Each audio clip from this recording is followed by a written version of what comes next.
हे काय करते तू? ए रुद्रा, ए बघा मित्रांनो, असं काम वाढवते ते बघा. देवाजवळ ते उचलून आणलेली आहे देवनाली. हा दिवसेंदिवस माझ्यासाठी फक्त असंच काम वाढवत बसते आणि मी याला बघत बसते. रोजचं माझं हेच काम आहे. मी आत्ता सगळं पूर्ण घर क्लीन केलेलं आहे. तुम्हाला बघू शकता तुम्ही, एकदम क्लीन आहे घर. तो 5-10 मिनिटांना असंच होऊन जाईल पूर्ण. आणि मी हे दिवसात 15 ते 20 वेळा सगळं काही आवरते. बघू शकता रोज माझ्यासाठी हा असं काम वाढवते. बघा कुठं गेला हा बघा. हा तुझ्यासाठी आवरतो मी. रुद्र हे का घेतलं रे तू? का बरं घेतलं? काय भेटते तुला घेऊन ये? का बरं घेतलं? आव ठेव की, दे इकडे, दे दे. हे बघा आता कसं येणार आहे. तर खूप सारे जणांचे प्रश्न असतं की तुम्ही एवढ्यासा भांड्यांना कसं करते, कसं तुमचं पूर्ण भागते. तर संसार करणाऱ्यासाठी नाही का भांडी महत्वाची नसतात बरं काय. कसं निभवायचं असतं, कसं मॅनेज करायचं असतं हे महत्वाचं असतं. तर माझ्यासाठी तेच महत्वाचं आहे. हे भांडे काय आहे? भांडे एक स्वयंपाक करायला एक ताट, गंजी, आपले चमचे, 2 असे गंजी पाहिजे. ते राहिलं ना तर संसार होते माहिती आहे का. माझ्याकडे तरी एवढे भांडे. डबे नाही आहेत माझ्याकडे मोठे. हे छोटे छोटे जे डबे आहेत तेच डबे आहेत. त्यातच तिखट मीठ वगैरे सगळं काही असतं. तर त्यातच मी सगळं काही मॅनेज करते. हे बघू शकता. आणि माझ्याकडे मोठे डबे वगैरे नाहीच आहेत. सामान वगैरे ठेवायला म्हटलं तर मग माझ्याकडे माहित आहे का हे असे बालटे आहेत. हे बघू शकता बालट्या, असे बालटे आहेत. तर याचा तांदूळ आहे आणि याचं जे आपण किराणा सामान वगैरे जे आणतात ना ते ठेवत असते मी यांच्यात. आणि कसं आहे हे जे टंके आहेत ना हे तर हे माझ्याकडे 5 आहेत. तर एकामध्ये पाणी असते आणि ते बघू शकता एक आहे त्याच्यामध्ये कणिक आहे जे आपली दळणाची असते ते. तर अशा प्रकारे मी माझं मॅनेज करते सगळं काही. तर असंच माझं सगळं छोटंसं किचन आहे. ते माझ्यासाठी खूप महत्त्वाचं ना खूप मोठं आहे. तुमच्यासाठी छोटं असेल पण माझ्यासाठी खूप मोठं आहे. बघू शकता त्यांना आता देवाची हे उचलून आणलेलं आहे. का बरं असं करते रुद्र? माझ्यासाठी खरंच खूप जास्त काम वाढवते हा आणि मला खूप जास्त कंटाळ येते याचं पाय. हे बघू शकता आता त्याच्या मनात काहीतरी चाललंय की मी काहीतरी वेगळं करणार आहे. मी आता काहीतरी वेगळं काहीतरी बघते, दुसरं काहीतरी. हे बघा त्याच्या डोक्यात काय चाललंय ते बरोबर मला कळते. मला असं सगळ्याच आयांना कळते की त्यांचं मुलाच्या डोक्यात काय चालणार आहे. आता ते घेतलं तर ते घेतलं तर ते असं असतं. तर माझा छोटासा किचन मला खूप मोठा आहे, माझ्यासाठी खूप मोठा आहे. बघू शकता एवढेच भांडे आहेत, नाही आहेत जास्त. म्हणूनच कसं असते नवऱ्याचा, माझे मिस्टर जे आहेत ते आम्हाला काही जास्त मोठी पगार नाही, जास्त काही मोठे पैसे येत नाही. जेवढे ते तेवढ्यात आम्ही भागतो. आणि मेन म्हणजे आम्ही जे आपलं घर होती मी तेच माझ्या मिस्टरांना काही एवढं जास्त काही पगार नाही आहे. त्यांना कमीत कमी 15, 16, 17 जास्तीत जास्त 17,000. मला पण तेवढं कन्फर्म माहीत नाही कारण ते मला एवढं सांगत नाही. घराचं सगळं काही पुरवतं, माझ्यासाठी तेच महत्त्वाचं आहे. आणि आमचं सगळं काही करतं तेच महत्त्वाचं आहे. आणि मी सगळ्यांना एकच गोष्ट सांगते, आपल्या नवऱ्याला वाईट बोलण्यापेक्षा अगोदर माहिती आहे का 10 वेळा विचार करायचं.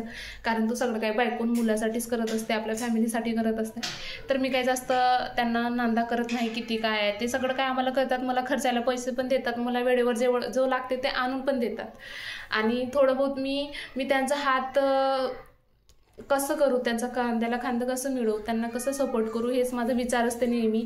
तर मी त्यांना सपोर्ट करत असते. तर माझं फेसबुकचं पेमेंट चालू झालेलं आहे. तर जसं काही आमचं असते आणि आम्ही फॅमिली सोडून याच्यासाठी आलो कारण आम्हाला गाडीचं कर्ज भरायचं आहे. कारण आमचं गाडीचं कर्ज आम्हाला भरायचं आहे. कारण समोरचा व्यक्ती जेव्हा त्रास देते ना पैशासाठी की पैसे पाहिजे का करतेस असं तसं म्हणून, तेव्हा समोरच्या व्यक्तीला कळते की आम्हाला असं जसं कळलं की कोणी कोणाचं नसतं. वेळेवर वेळ आली ना तर खूप वाईट वेळ येते, तेव्हा कोणी विचारत नाही की आपल्याला असं आहे तसं आहे म्हणून. तर तेव्हा आम्हाला अद्दल पडली की कोणी कोणाचं नसतं, वेळेवर सगळंच साथ सोडून जातात. म्हणून आम्ही एवढं लांब आलेलं आहे. आणि गाडीचं कर्ज आपल्याला द्यायचं आहे. कर्ज काही एवढंसं नाही, आमचं कर्ज खूप जास्त आहे.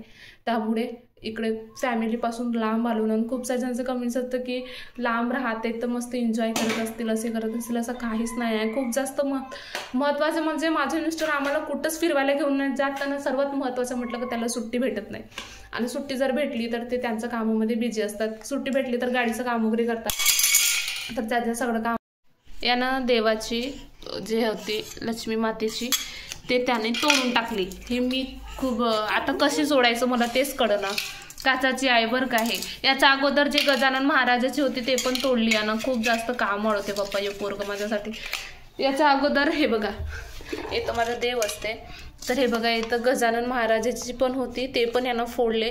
मी काय करू मला समजत नाही, या पोराचं कसं काय करायचं ते पण समजत नाही. खूप जास्त बेंडपणा करते. हे बघा उद्ध्वस्त त्याला बोंबरले म्हणून रडायला लागला तो. हे बघा तोडलेला आहे त्यानं. इथं पण बघू शकता. आता याला कसं जॉईन करायचं मला तेच समजना. बघते आता कसं तरी जोडते. तर कसं जोडायचं आता मला सांग तू बरोबर. कसं जोडू अशी?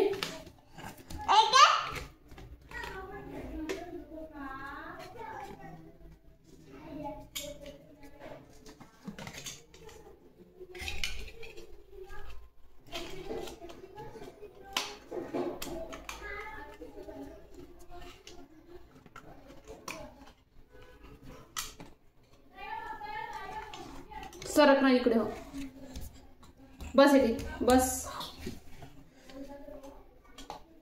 हे बघा हे काय आता जुळत नाही आहे. असेच ढिली आहे तर मी असेच ठेवून देते. इले काही जास्त करत नाही कारण रुद्र पुन्हा तेच काम करणार आहे मला माहिती आहे. एखादी लक्ष नाही राहिला, फक्त अशी चिपकवलेली आहे, पूर्ण टिकलेली नाही आहे. तेतून सरा त्यानं फोटो तोडली म्हणून मी त्याच्यावर बोंबलले बरं का. आता मी तिकडे जाते ना, रडायची ऍक्टिंग करते. तर रुद्र बघा कसं रडतंय. हा पूर्ण ब्लॉग कंटिन्यू बघा.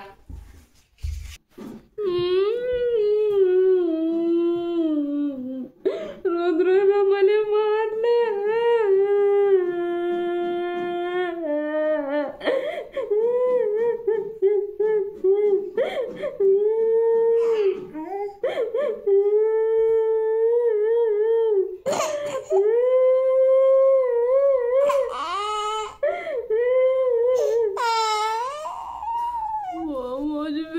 तू बघा रडाले म्हणलं.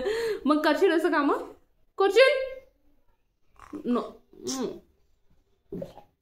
बघितलं ना तर खूप जास्त प्रेम करते माझ्याशी. मी पण त्याच्याशी खूप जास्त प्रेम करते. मी जरासं शरीर रडले ना त्याला लगेच रड येते.